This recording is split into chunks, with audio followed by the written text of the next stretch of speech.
Coordinador académico de la Maestría de Derecho Constitucional y Procesal Constitucional de la UAS desde el 2016.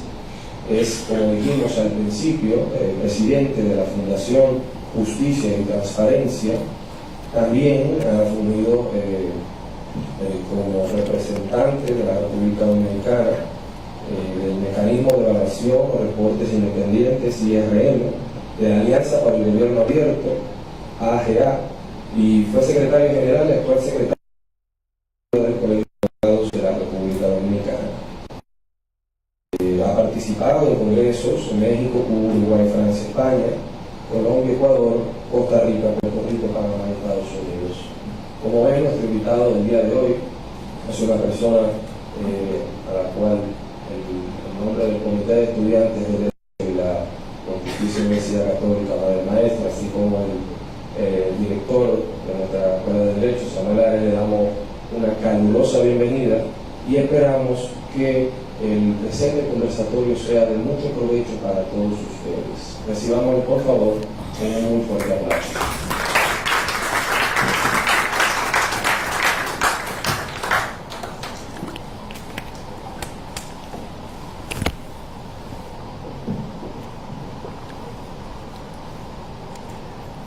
Muy buenas tardes.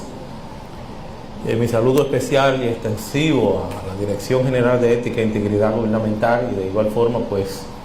al Comité de Estudiantes de Derecho de esta Pontificia Universidad Católica Madre y Maestra, en la persona de su presidente Guillermo, quien ha tenido pues la gentileza de introducir esta actividad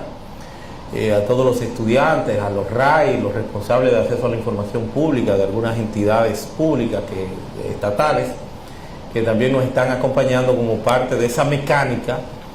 que pues viene llevando a cabo la Dirección General de Ética e Integridad Gubernamental, la DIGEI, en aras de ir socializando, de ir concretando lo que es esa realidad constitucional que se llama derecho a la información pública, y por qué no libertad de expresión, y por qué no libertad de imprenta, que es precisamente cómo se inicia todo esto. A partir de tiempos inmemoriales, si se quiere, cuando el concepto de la imprenta se inicia, y allí pues es lo que está en capacidad de hacer algún mal, algún daño en términos de lo que eventualmente es la difamación e injuria. Empieza como libertad de imprenta porque no era perjudicial, no era dañino. No estamos en la actual era de las telecomunicaciones, de la internet, de la tecnología, que hoy por hoy pues traen consigo lo que es ese carácter, si se quiere, aritmético, esa progresión aritmética de crecimiento, con la implosión de las redes sociales en tiempo real, 24/7, como decimos. No habían esos inconvenientes, entonces lo que afectaba era que se publicara un libro o un panfleto en cualquier modalidad, y que el mismo pues se extendiera por más espacios, más lugares, o como decían los griegos, verbum volam scriptum perim, lo que se habla vuela, lo que se escribe queda. Entonces eso era lo que hacía daño, el tema de la libertad de imprenta, pero sigue evolucionando, y ya pues posteriormente tenemos no solamente derecho fundamental, sino un derecho constitucional también desde hace varios años, que lo es la libertad de expresión dentro de las denominadas o llamadas libertades públicas. Tendríamos que remontarnos a lo que es la Constitución de 1966 para tener un antecedente inmediato. La Constitución de 1966, que aun cuando sufre una modificación, esta Constitución en el año 1994 no fue en términos significativos que pudiéramos pues disgregar, apartarnos o apartar la una de la otra para hacer cualquier explicación de carácter doctrinal. Era el mismo esquema, era el mismo cuerpo. En 1994, pura y simplemente esta Constitución lo que vino fue a conjurar una crisis, y como aspecto más relevante, no solamente la reducción del mandato presidencial en 2 años, sino la creación del Consejo Nacional de la Magistratura para de manera diferenciada ir trabajando, ir abordando lo relativo al proceso de selección de los jueces. Yo tengo ya casi 30 años, estaría cumpliendo, de haberme recibido, de haberme graduado de profesional del derecho, y recuerdo que los jueces eran seleccionados por el Senado de la República única y exclusivamente. Era una independencia aún mucho más precaria que la que tenemos en la actualidad, la que tenía el Poder Judicial anteriormente. Entonces esos son de los cambios significativos que pudiéramos advertir en esa Constitución de 1994, amén de que esa Constitución también en el orden constitucional, en su artículo 67, en su parte infine, el artículo 67 trajo lo que era el control concentrado de la constitucionalidad, extensivo, en este caso a la Suprema Corte de Justicia como tribunal de sección, erigiéndose en una especie de tribunal constitucional para conocer de vía concentrada, vía directa, la constitucionalidad de las leyes. Recuerdan ustedes el caso de la SUNLAM, pero no quiero disgregarme ni sacarles a ustedes del contexto que quiero ir refiriendo. Pues lo cierto es que lo que vamos a tomar en contexto es la Constitución de Balaguer de 1966. Esta Constitución de 1966, ustedes recuerdan que tenía, o tal vez no lo recordarán, pero tenía en el artículo 8 lo que eran los derechos civiles y políticos, que no había esta clasificación de derechos fundamentales, no se había dado esa connotación doctrinal, ni se había desarrollado todo un amplio contenido discursivo alrededor del tema, y por qué no también con un desarrollo jurisprudencial de la actualidad, que son los derechos fundamentales y eventualmente también los derechos humanos, pero eran, si se quiere, el símil de lo que hoy tenemos como derechos fundamentales. El artículo 8, cuando hablaba de los derechos civiles y políticos, esos derechos civiles y políticos encarnan en la actualidad lo que son los derechos fundamentales. Y teníamos entonces en esa Constitución que ese catálogo limitado, mísero, si se quiere, de derechos civiles y políticos fue entonces hiperinflado, más de un 3000% en relación a lo que es la Constitución actual, la Constitución del 2010, aún con una modificación en el 2015. Esa Constitución del 2010, en los artículos 37 al 67, entonces viene a sustantivizar, a listar una categorización de derechos fundamentales que no teníamos en la anterior Constitución de 1966, cuando hacíamos referencia a los derechos civiles y políticos. Pero lo que quiero resaltar, lo que quiero destacar, que en los numerales de este artículo 8, los numerales 6 y 10, hacía referencia primero a un componente de la libertad de información, la libertad de expresión y la libertad de información. En esa oportunidad no teníamos ningún desarrollo doctrinal, aun cuando hay un sinnúmero de tratados y acuerdos internacionales que venían entonces propiciando, venían buscando ese perfil de acceso a la información pública, que es otra dimensión que no conocíamos, no manejábamos, no teníamos en esa oportunidad, porque el artículo solamente en los derechos civiles y sociales solamente se refería, civiles y políticos, se refería a la libertad de expresión en uno de los numerales y en otro de los numerales a la libertad de información. Más que todo un derecho entonces extensivo, estricta y exclusivamente a el acceso a las fuentes noticiosas por parte de esa labor del periodismo. O sea, cómo los periodistas tenían esa capacidad, esa facultad en aras de la democracia y del trabajo de la prensa, que es un gran equilibrio de la temática de libertad de expresión desde esa plataforma que se llama periodismo que tiene una serie de garantías. Entonces ya estaba consignada esa facultad para los periodistas de el acceso a las fuentes tanto públicas como privadas. Pero ciertamente no había en ello, aun cuando hay una raigambre importante a nivel de tratados y acuerdos internacionales sobre la materia, que venían ya propiciando, venían ya buscando ese perfil de acceso a la información pública. El acceso a la información pública, más que el componente de libertad de expresión, lo que propende, lo que busca, señores, es precisamente escrutar el patrimonio público, es ese derecho de ciudadanía, es ese derecho fundamental que tenemos los dominicanos de preguntar qué se está haciendo con los recursos públicos. La capacidad que tenemos ya en esta nueva dimensión que trae consigo la libertad de expresión, que ya hoy, como vamos a ver, no solamente es libertad de expresión, pero así venimos entonces desarrollando todo ese contenido, todo ese desarrollo, y concomitantemente a todo esto, entonces surgen un sinnúmero de esfuerzos internacionales, ya no por el tema estricto exclusivamente de libertad de expresión, sino de control de la corrupción, la persecución de la corrupción. Y entonces se dan algunos esfuerzos, reitero, como fue el caso de Yucatán-Mérida, la Convención de Naciones Unidas contra la Corrupción. Esa convención, entonces, en la que, si se quiere, le da el impulso necesario y determinante a todo esto que venía gestándose para incorporar ya en una dimensión mayor, no solamente la libertad de expresión, no solamente la libertad de información, sino ya el derecho a la información, que es donde se propicia, donde se busca entonces una especie de cóctel, si quisiéramos llamarle de alguna forma, que ya no solamente tiene libertad de expresión, libertad de expresión, acceso a las fuentes noticiosas por parte de los periodistas, sino que lo hacen extensivo ya a los ciudadanos y ciudadanas, para que de manera individual, de manera personal, podamos entonces buscar, investigar, recibir y difundir. Entonces le damos esa categorización, le damos esa dimensión que lo recoge la actual Constitución en el artículo 49, cuando ya no solamente se refiere a libertad de expresión, sino que ya le busca, pues, reitero, un desarrollo, un carácter transversal o instrumental. Ya habla de derecho a la información, que supone entonces 3 capacidades. Ese derecho a la información: buscar, investigar, recibir y difundir. Por eso yo digo,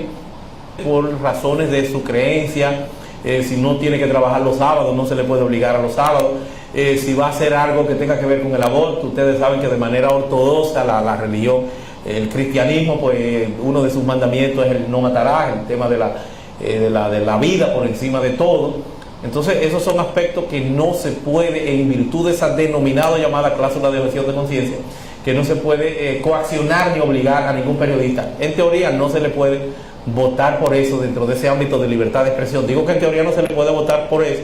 porque en una empresa que también hay libertad de empresa, si asimilan que tú no vas a hacer un trabajo en ocasión de que esté argumentando cualquier aspecto de derecho fundamental, no te van a votar por eso, pero evidentemente que pueden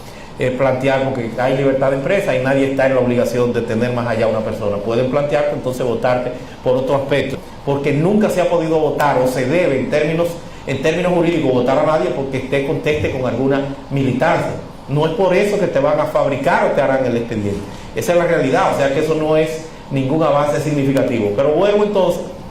a todo este proceso que se viene gestando, que se viene desarrollando, y doy un poquitito para atrás a nivel internacional, con esa emergencia entre los derechos civiles, dentro de lo denominado los derechos culturales, sociales y demás, esa capacidad, ese empoderamiento ciudadano que se requiere, ese combate a la corrupción, y vienen entonces dándose todos estos esquemas internacionales que cada vez van apuntalando más lo que es la necesidad de que los países entonces incorporen en su legislación, ya con rango constitucional, en el caso de República Dominicana, con rango de derecho fundamental, la temática, señor, entonces de no solamente libertad de expresión, sino de esa triple dimensión que hoy por hoy acuerda lo que es, señores, el derecho a la información. Y por eso República Dominicana, el senador José Tomás Pérez, el único senador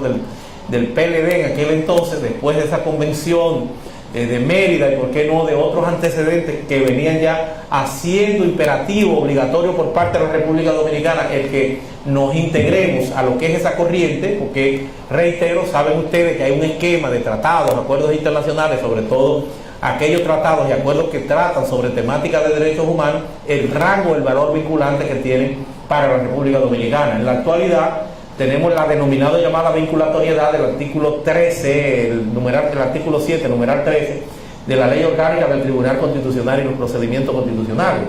que habla de la vinculatoriedad de lo que es ese esquema internacional, pero además el artículo 74, numeral 3 de la Constitución, cuando hace referencia también a que los tratados y acuerdos internacionales tienen un rango equivalente a la propia Constitución y que son extensivos y que son vinculantes para todos los poderes públicos.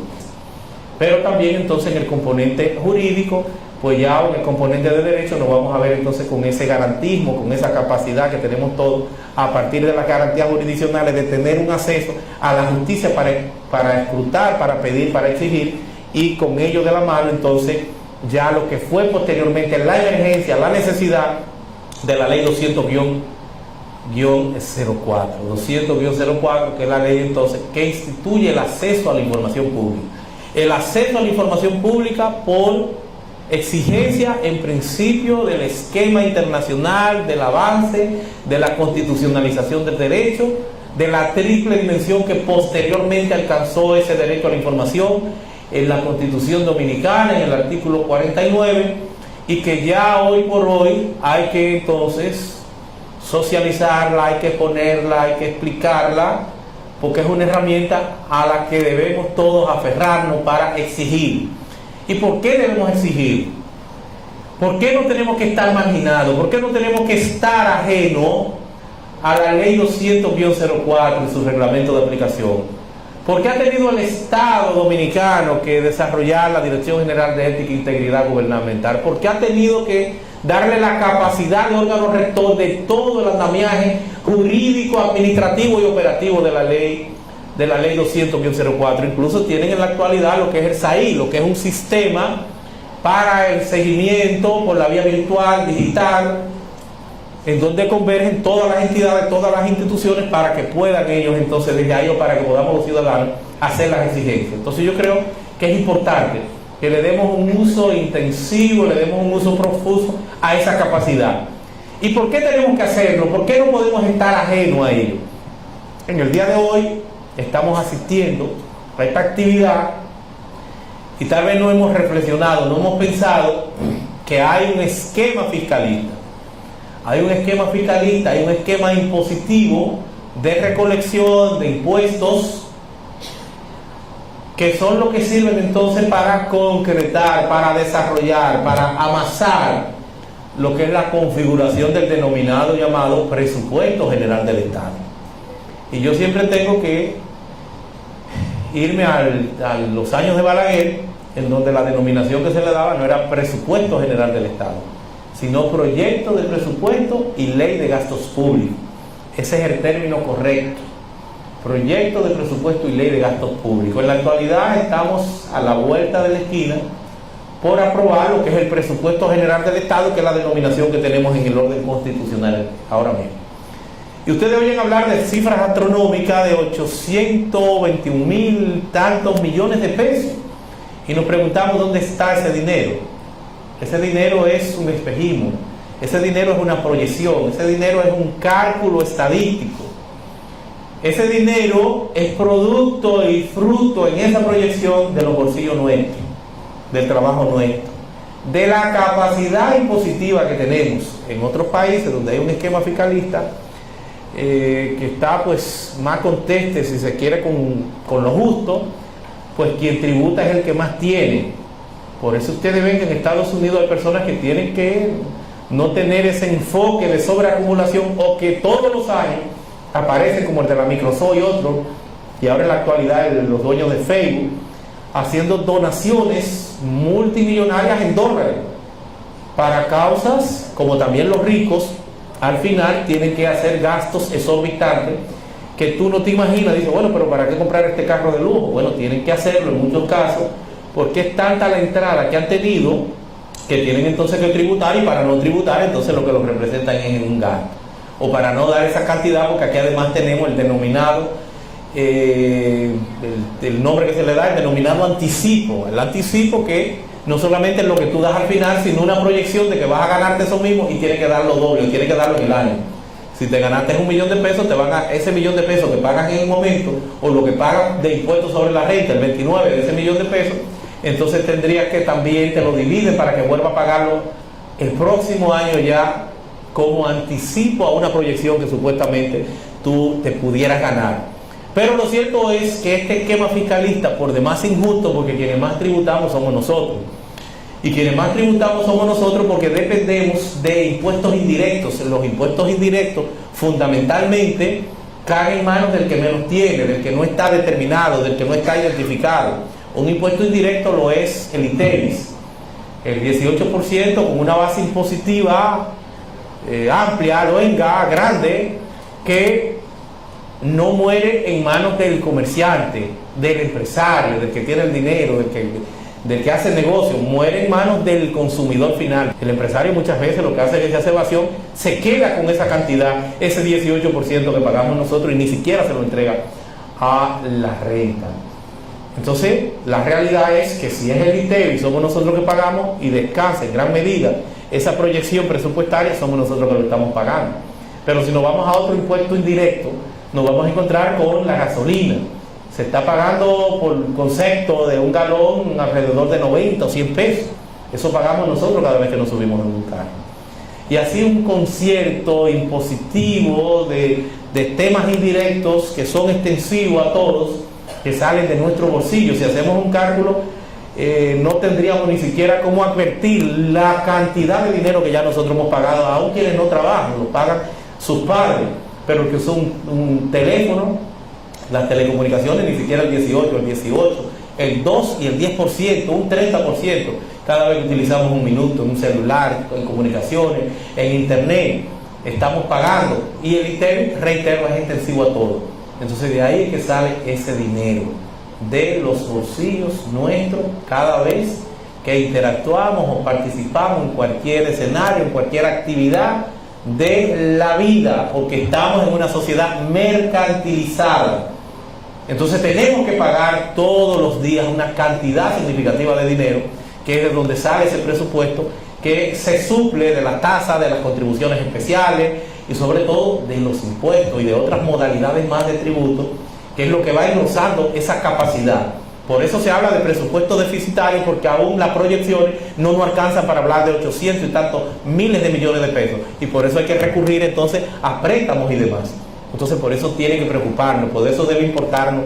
todo lo que sea atinente a esta capacidad que tenemos los dominicanos y dominicanas de escrutar, de exigir, de convertir este instrumento en una herramienta efectiva, en una herramienta eficaz de combate, de persecución, de control en los temas de corrupción. Porque si hay menos corrupción, hay más desarrollo, hay más educación, hay más vivienda, hay esa capacidad inherente al Estado dentro de este componente social que hoy por hoy como principio plantea la Constitución Dominicana.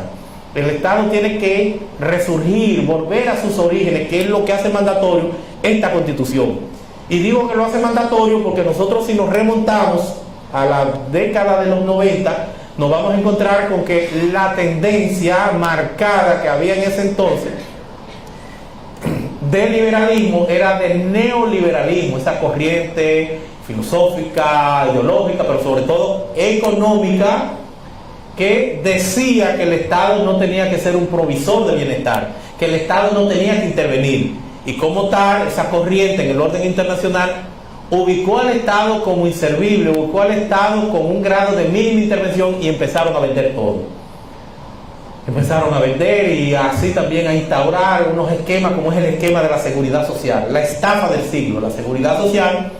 que se inscribe dentro de ese propósito, donde ya, si nos vamos al componente de la salud con las ARS, ya se ha perdido la capacidad, el juramento hipocrático, el paciente, ya ustedes no llegan a hablar del paciente, ya es un usuario de la seguridad social, ya somos números. Ya tenemos así mismo en el tema de las pensiones, ya vimos que hay casi 1.000 millones de pesos que no hay quien los reclame porque se murieron a quienes les correspondía. O sea, la gente se muere antes de llegar, y si llega cuando por la cantidad de la edad que están por plantear subirla más, vamos a ver entonces que no van a durar 1 ni 2 años disfrutando porque están ya con el bastón en las manos. O sea, es un esquema diabólico, es un esquema desigual que se proyecta en todos los órdenes, con los bancos comerciales que vemos hoy entonces cómo ganan dinero, cómo no quiebran ningún banco porque tienen todos los dineros, cómo recogen diabólica y despiadadamente y se han convertido en una especie de maquinaria de recaudación los dineros del pueblo a partir de todos estos esquemas de la salud, de las pensiones, cómo tú no tienes cómo reclamar nada de esto. Entonces todo eso fue atesorando y fue desarrollando ese sostenido proceso de cada vez tener menos calidad de vida. En el neoliberalismo, que ahora entonces se encuentra con otra tendencia, que es el neoconstitucionalismo, el nuevo constitucionalismo, que trae características distintivas, que reposiciona al derecho constitucional como el centro de la atención de todo el activismo, no solamente jurídico, sino social, político, económico del individuo dentro de ese aspecto social y esa garantía que tiene que tener. Y que reivindica las capacidades del Estado, porque te dice, bueno, tú eres el garante de los derechos fundamentales en el orden general, aun cuando está también el Tribunal Constitucional para el componente jurisdiccional. Pero como tú eres el garante, tú tienes que ser provisor, tú tienes que garantizar esos derechos fundamentales. Pero se encuentra con la paradoja de cómo garantizo yo derechos fundamentales que ya no están en manos. La educación, que es donde más se ha avanzado con el 4%, pero tiene el inconveniente de que está en manos privadas. La salud totalmente en manos privadas. Por eso ustedes ven que ya vuelve de nuevo el concepto de no plaza de esto, plaza de aquello, sino de los hospitales, porque los hospitales tienen que ser de naturaleza pública. Y tiene el Estado entonces que empezar a recobrar el tema de la electricidad, porque es un servicio público inherente al desarrollo de las personas, la electricidad.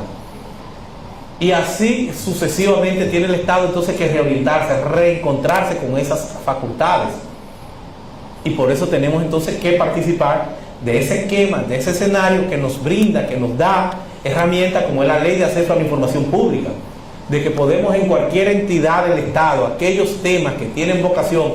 y que no coliden, que no chocan, porque todo derecho fundamental no tiene una connotación absoluta. Todo derecho fundamental cede en la frontera de otro derecho. Hasta la misma vida tiene algunos supuestos, como es el estado de necesidad, como es la legítima defensa. O sea, mi derecho llega hasta donde el otro termina. Desde luego, en el neoconstitucionalismo tenemos entonces la ponderación, tenemos la argumentación. Esquemas que como tales entonces le dan otro enfoque al derecho. La Constitución no se interpretaba antes, ahora se sobreinterpreta, sobre todo a partir de argumentación. Está la teoría de Robert Alexis con lo que es el pesaje, la teoría del peso de los derechos fundamentales, a ver en un caso concreto, particular, cuál tiene más vigencia, cuál tiene más fundamento que otro. No es que se va a desechar el otro derecho en el entorno constitucional como norma permanente, no. Lo que se va a decir que en un caso concreto, por tal o cual situación. Entonces ese es el esquema que trae este neoconstitucionalismo, esta novedad del derecho constitucional que nos empodera y nos da esa calidad, nos da esa capacidad para que empecemos nosotros a hacer ese ejercicio de escrutar, de exigir. Y por eso tenemos entonces la ley 200-04, que viene entonces a ser un brazo extendido de la Constitución Dominicana, de los tratados y acuerdos internacionales, para que podamos entonces empoderados asistir a los tribunales, ya sea por la vía de una querella, o que hay un querellamiento penal, o por la vía, que es la más idónea y es la que nosotros más utilizamos, de una garantía jurisdiccional que se llama el amparo. En otros países la tutela, el mandato de seguridad, en el caso de Brasil, pero la denominación normal que se le da es de amparo. El amparo, que tiene entonces muchas modalidades, pero una de ellas es esa: el exigir el acceso a la información pública del funcionario renuente a exponer o explicar en relación a cualquier aspecto, a cualquier punto. Entonces desde ya nosotros tenemos que empezar a hacer ese ejercicio, saber que la Constitución garantiza nuestros derechos y que esos derechos solamente, reitero, tienen limitaciones muy puntuales, como lo sería el derecho al honor, el derecho a la intimidad, porque no puedes usar el acceso a la información pública, la parte de la seguridad también interior del Estado, no puedes usar para pedir los planos de este edificio o de un edificio público, no porque no es público, es de naturaleza privada. No puedes pedir los planos porque cuál es el fundamento, cuál es el interés. Ahora tú puedes pedir cuál fue el presupuesto, cuáles fueron los gastos, quiénes lo ejecutaron, cómo se le dieron las partidas, porque los planos pudieran ser con fines terroristas para ubicar algunos aspectos en donde pudieran estar las estructuras porque tú quisieras hacer tal o por cosa. Entonces no es una ley, ni puedes pedir tampoco datos personales, valga la redundancia, de personas que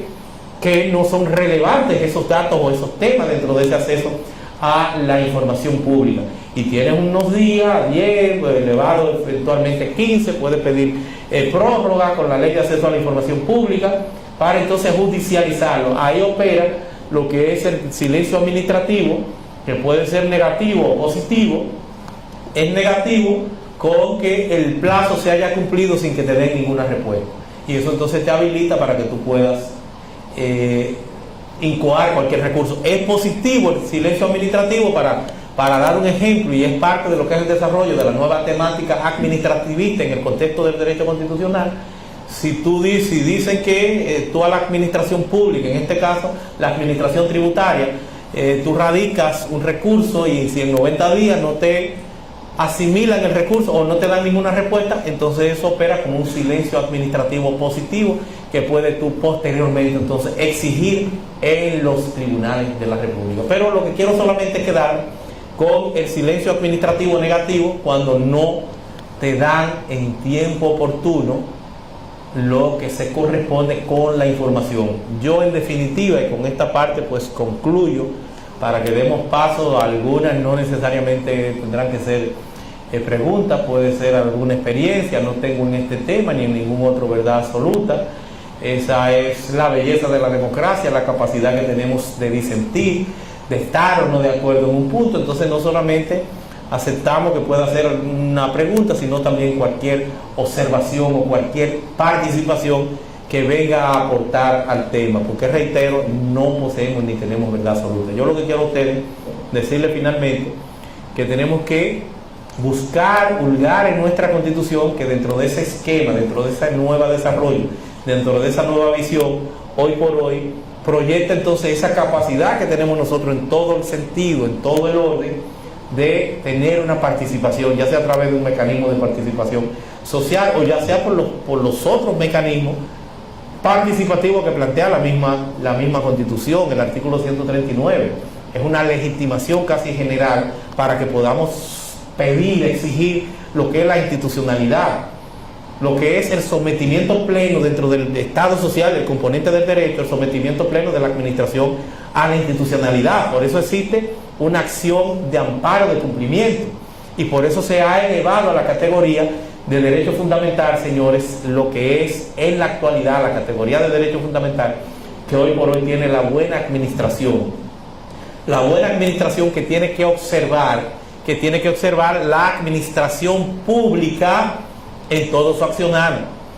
en todo su quehacer tiene que observar la administración pública, lo que es la buena administración, y por eso existe entonces la ley 103-07, que es la ley de los derechos de los ciudadanos frente a la administración. Es ese componente para operativizar todo lo relativo, señores, el 107-13, todo lo relativo a esa relación singular y particular del individuo frente, señores, a la administración pública de cara a las exigencias ciudadanas que tenemos que conocer, que tenemos que manejar conjuntamente con la Constitución, conjuntamente con la ley 200-04, y con ello decirle que me despido con esta palabra lapidaria de un gran dominicano que yo uso con mucha frecuencia, y es del profesor Juan Bosch. Decía que los derechos son como una tubería, si no se usan, se tapan. Muchas gracias.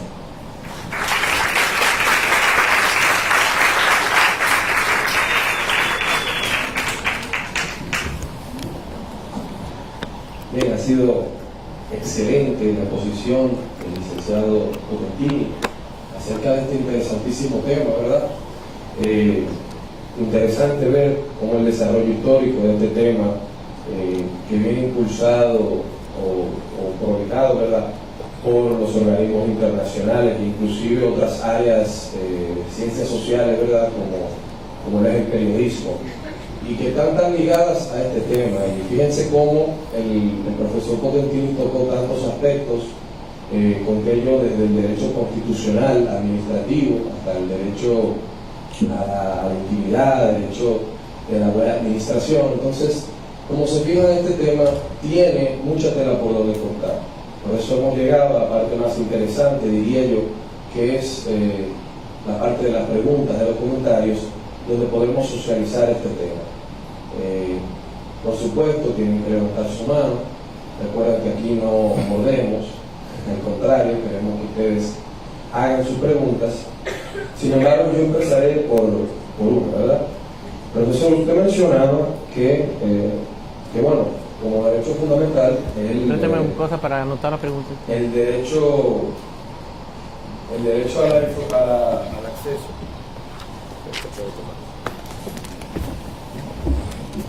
El derecho de acceso a la libre información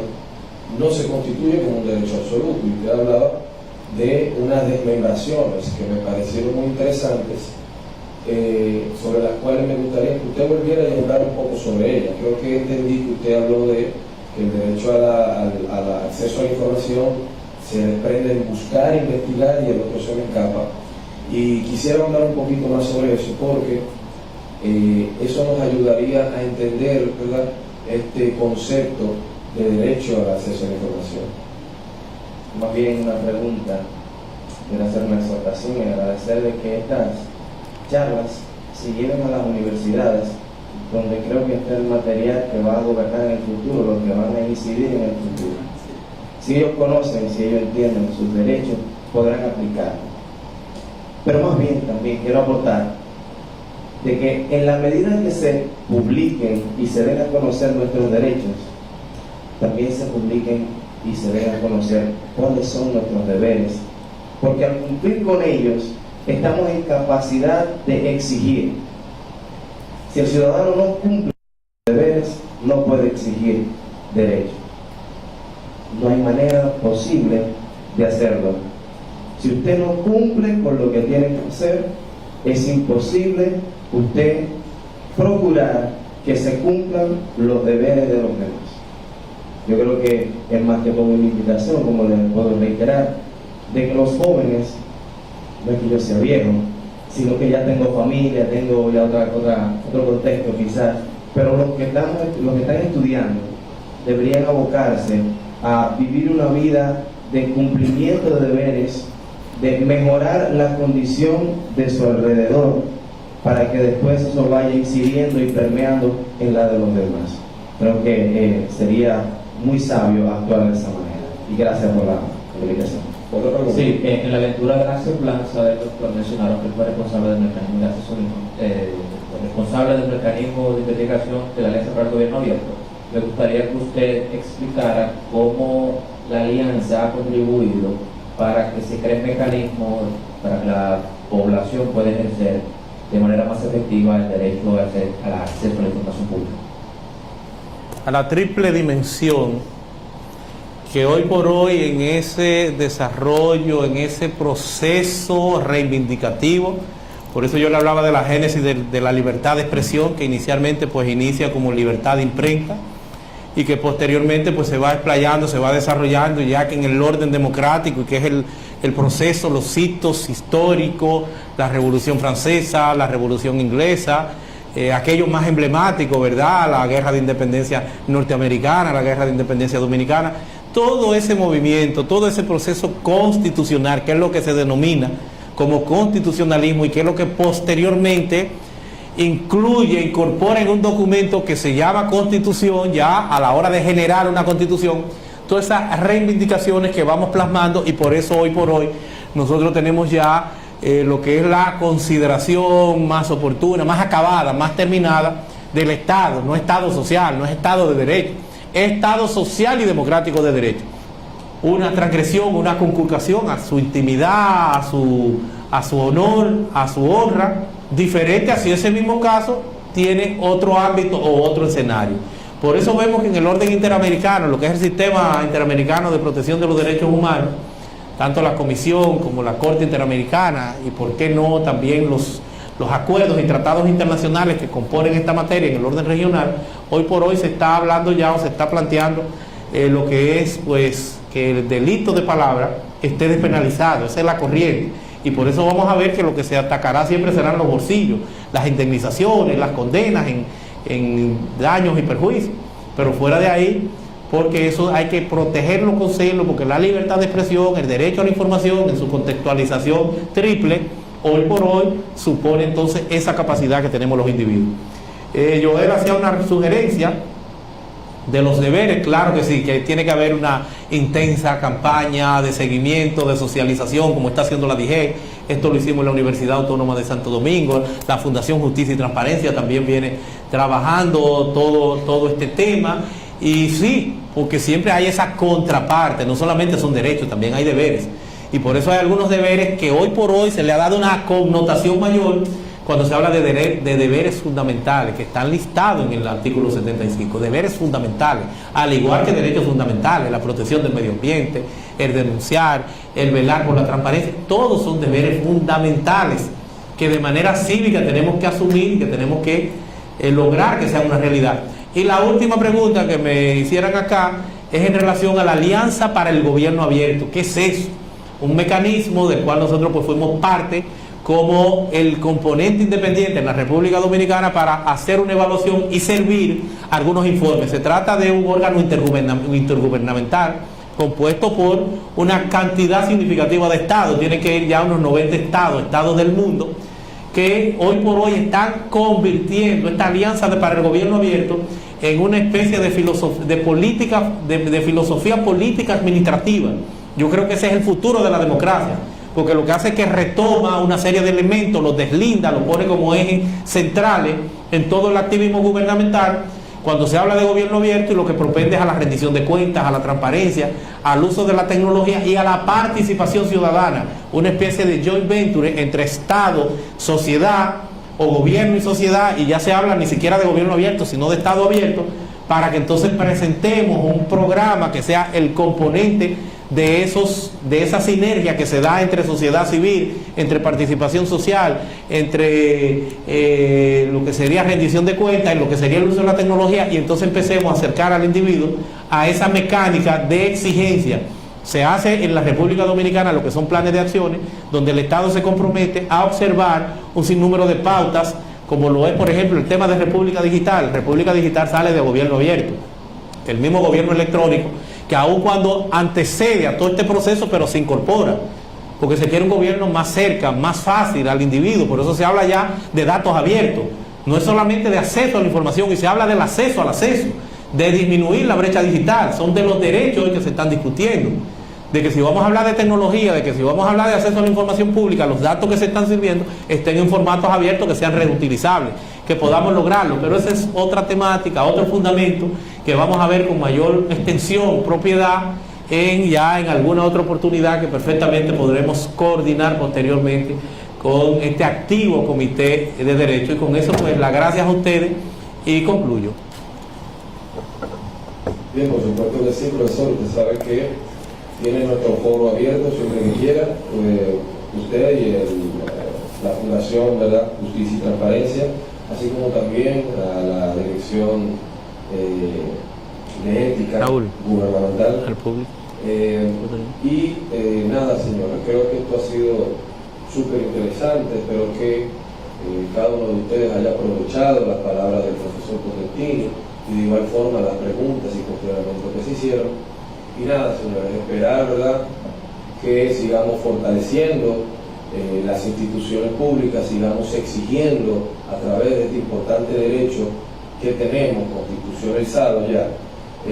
seguir exigiendo, ¿verdad?, seguir velando por nuestros intereses como ciudadanos que nos perjudican a todos por igual. Y qué más, ¿verdad?, decir, sino desearles que tengan una feliz noche y esperarlos para que vengan acá el próximo miércoles, como siempre, ¿verdad?, de 5 a 7. Muchas gracias, un aplauso para nuestros